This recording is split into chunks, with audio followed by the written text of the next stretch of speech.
हर हर महादेव। दोस्तों, जितने भी दर्शक देख रहे हैं, मैं सभी का पैर छू के प्रणाम करती हूँ दोस्तों।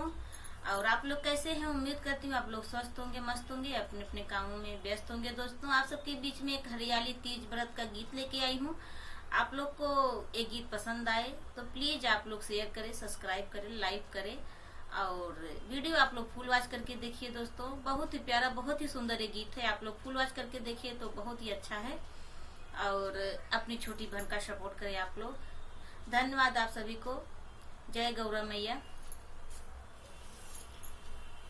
करतानी तीज के बरतिया, ए शिव जी मांगी ले मगनवा, मांगी ले मगनवा हो, मांगी ले मगनवा, मांगी ले मगनवा हो, मांगी ले मगनवा।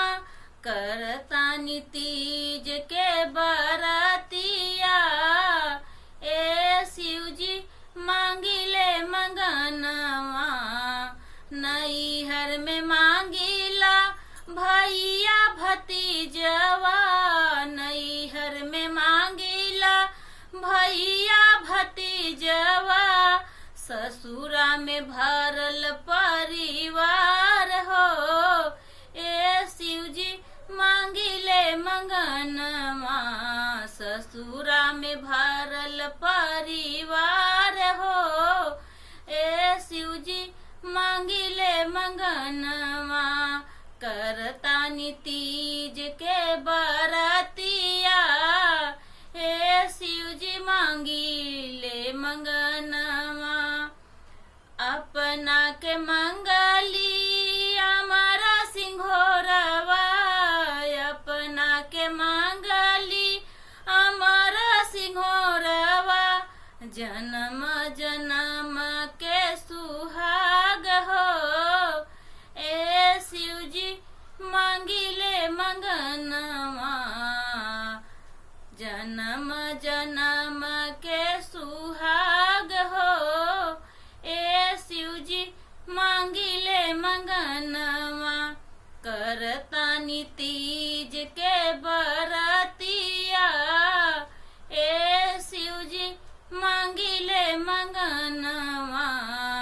गोदिया में मांगले सुंदर ललनवा, गोदिया में मांगले सुंदर ललनवा। जन्म जन्म के सुहागवा, ए शिव जी मांगी ले मगनवा। जन्म जन्म के सुहागवा, ए शिव जी मांगी ले सुहागवा। करतानी तीज के बरतिया, ए शिव जी मांगी ले मगनवा, मांगी ले मगनवा हो, मांगी ले मगनवा। हर हर महादेव। तो ये गीत आप लोगों को कैसा लगा कमेंट करके जरूर बताइएगा। मिलते हैं अगले वीडियो में, तब तक आप सभी से जय श्री राम।